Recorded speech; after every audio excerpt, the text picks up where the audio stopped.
आने लगे, गुरु का शिष्य बनने लगे, इसके लिए आप महादेव से रिक्वेस्ट करिएगा तो धीरे धीरे आप भी ना शिष्य बनने लगिएगा, आपका भी ना जुड़ाव शिव से होने लगेगा। तो फायदा तो इससे आपका भी ना है। और ये सोच के नहीं, ये नियत से नहीं करेंगे कि हमारा फायदा इसीलिए कर रहे हैं, गुरु ने कहा है इसीलिए करना है। साहब कहे थे दीदी, इस धरती पे रहिए जरूर मगर धरती का हो के मत रह जाइएगा। गुलाम बनिए मगर किसके? शिव के गुलाम होइए, धरती के गुलाम मत होइए। साहब कहे थे कि अभी आपको बहुत मजा आ रहा है ना जीने में, याद रखिएगा इस धरती पर कोई काम नहीं देगा, कोई मतलब कोई नहीं, सिर्फ और सिर्फ मात्र शिव काम देंगे। मगर शिव आपको काम कब देंगे? जब शिव से अपनापन का रिश्ता होगा तब ना। मन महादेव को अपना बुझेगा तभी ना महादेव मदद करेंगे। मन महादेव को अपना बुझता ही नहीं है तो शिव मदद करेंगे? नहीं करेंगे। धरती का तो आदमी मदद ही नहीं करता है, वो शिव तो कहाँ, बहुत बड़ी सत्ता है। मगर उन सत्ता से जुड़ने का तरीका बड़ा आसान है। कैसे? उसी शिव को जीवन में अपना गुरु बना लीजिएगा ना तो शिव से जुड़ना बहुत आसान हो जाएगा। इसीलिए हम लोग शिव को गुरु बना रहे हैं। आप किसी भी गुरु, अभी दीदी बोल रही थी कि अगर हम किसी और गुरु को अपना गुरु मान चुके हैं तो क्या, कोई शरीरधारी को हम गुरु मानते हैं तो क्या हमको शिव को गुरु बनाने की जरूरत है या फिर हमको शिव को ही गुरु क्यों बनाना चाहिए? देखिए दीदी, सच्चाई क्या है ना, अगर ध्यान से आप सुने होंगे अभी बात, तो भैया एक बात बताए कि वो शिव को कहा जाता है ना जगत गुरु। जगत गुरु का मतलब संसार के एक एक व्यक्ति को अधिकार है, चाहे वो किसी जात का हो, किसी धर्म का हो, क्या खाता हो, क्या पहनता हो, कैसे रहता हो, सबको शिव को अपना गुरु बनाने का अधिकार है।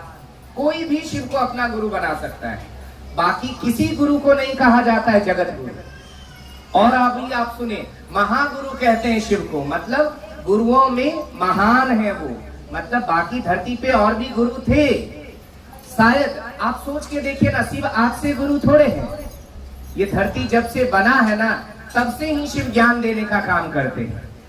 मगर साहब ही बताए थे शायद पहले इसकी जरूरत नहीं रही होगी कि डायरेक्ट शिव गुरु हो आम इंसान के, शायद अब जरूरत हो गया है। इसीलिए हमको आपको शिव को अपना गुरु बनाना चाहिए, क्योंकि महादेव को गुरु बनाने के लिए ना आपको किसी शर्त बंधन में फंसने की जरूरत नहीं है। आप ऐसे सोच लीजिए ना, मान लीजिए हम किसी शरीरधारी को गुरु बनाते हैं तो हर एक शरीरधारी गुरु का ना कुछ पसंद नापसंद होता है, और गुरु का काम एक ही होता है, कोई भी गुरु आपको ईश्वर से जोड़ता है, वो शिव से ही मिलाते हैं।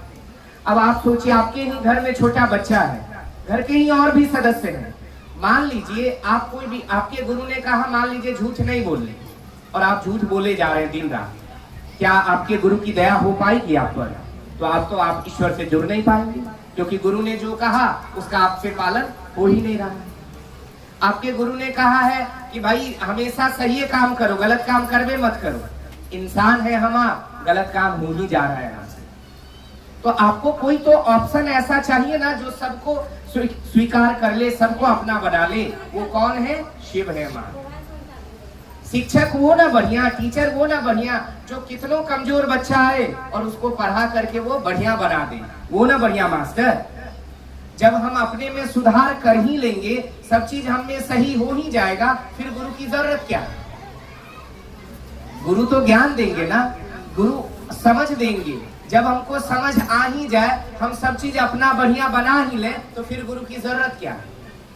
इसीलिए शिव को गुरु हम बिल्कुल बना सकते हैं। आप सोच के देखिए ना, बच्चा होता है ना, कोई बच्चा छोटा क्लास में जब पढ़ता है प्राइमरी स्कूल में, बड़ा होता है तो मिडिल स्कूल में जाता है कि नहीं जाता है? जाता है। टीचर बदला कि नहीं बदला?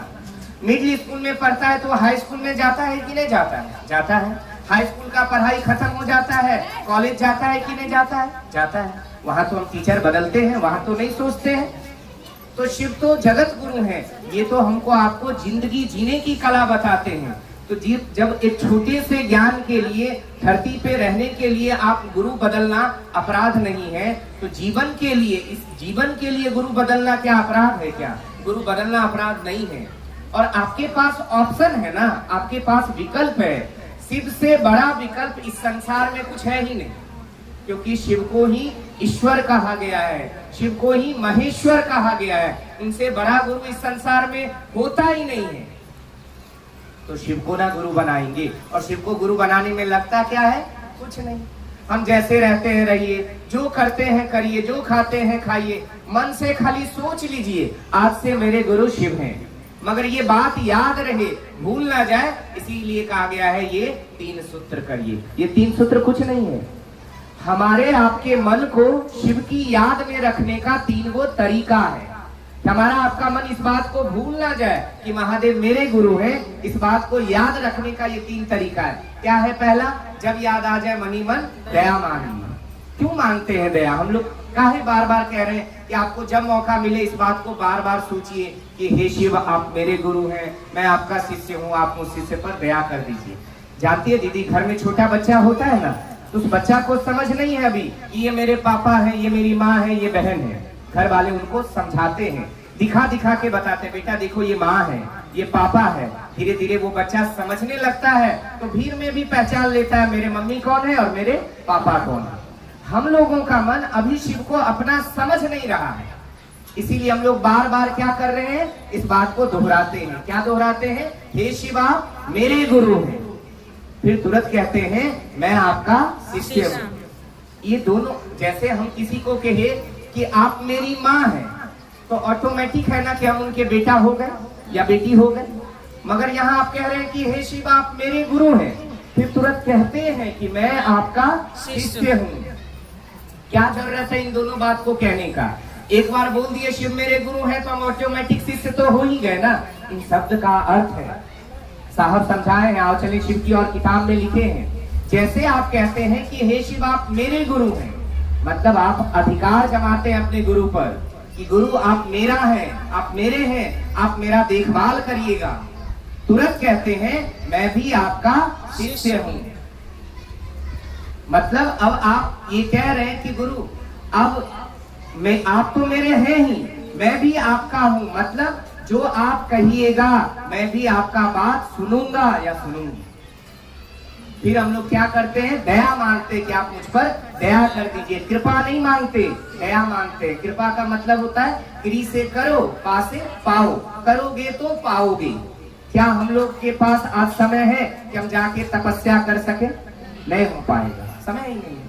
अभी तो चर्चा में जाने का समय ही नहीं है, तो तपस्या करने का समय होगा नहीं।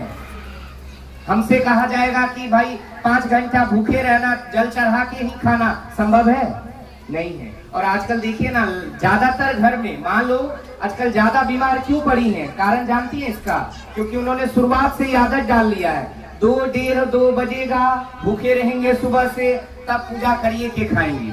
और हम लोग देखे अपने माँ को सामने, 1, 1:30 बजता था, उनको तो भूख से हालत खराब रहता था। उनका मतलब मन है तुरंत जल्दी जल्दी किसी तरह अगरबत्ती दिखाए, जल्दी जाके खाएं। बोलते थे मम्मी ऐसा करती क्यों है? तब अपने बोलती थी मम्मी की पेट में लग रहा है चूहा कूद रहा है। मन तो गया नहीं ईश्वर के पास, पूजा तो हुआ नहीं। झूठे आप क्या किए? दिन भर भूखा रहे, अपने शरीर को कमजोर कर लिया, और आज हालात है बिना दवाई का काम ही नहीं चल रहा है। तो नुकसान हुआ या फायदा हुआ? नुकसान ही ना हुआ, शरीरों को कष्ट दे रहे हैं। झूठो कहते हैं देवता दे देता है, वो महादेव हमको दुख दे देता है। वो महादेव दुख नहीं देते। कोई माँ बाप अपने बच्चा को दुख देना चाहेगा दीदी, तो वो शिव दुख देंगे हमको? आपको नहीं देंगे। इसीलिए महादेव से दया मांगिए, उस महादेव से ये रिक्वेस्ट करते रहिए कि हे शिव आप मुझ पर ऐसी दया कर दीजिए कि मैं आपका शिष्य हो जाऊं। इसके लिए महादेव से दया मांगिए, और यही नियत से लोगों को शिष्य बनाइए जरूर। महादेव का काम करिएगा ना दीदी, गुरु का काम आप करिएगा तो गुरु आपसे खुश होंगे ना। अभी बता रहे थे ना भैया, मम्मी पापा का बात हम मानेंगे, आप ही का बेटा है, वो आपका बात मानता है तो आप ज्यादा ना खुश होती हैं।